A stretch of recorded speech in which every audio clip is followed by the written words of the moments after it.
I don't pretend to know everything about our bodies and how they're all formed and made, and when we're formed in our mother's womb, how everything kind of comes together.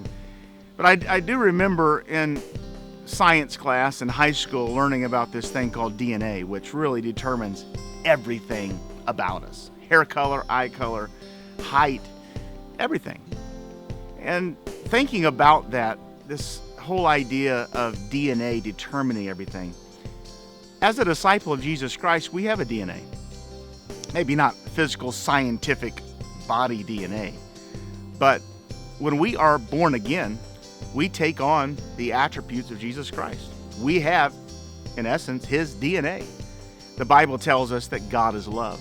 So if God is love, then our DNA is made up of love, which means the defining trait of a disciple is love. Jesus did tell His disciples, He said, "By this shall all men know that you are my disciples, if you have love one for another."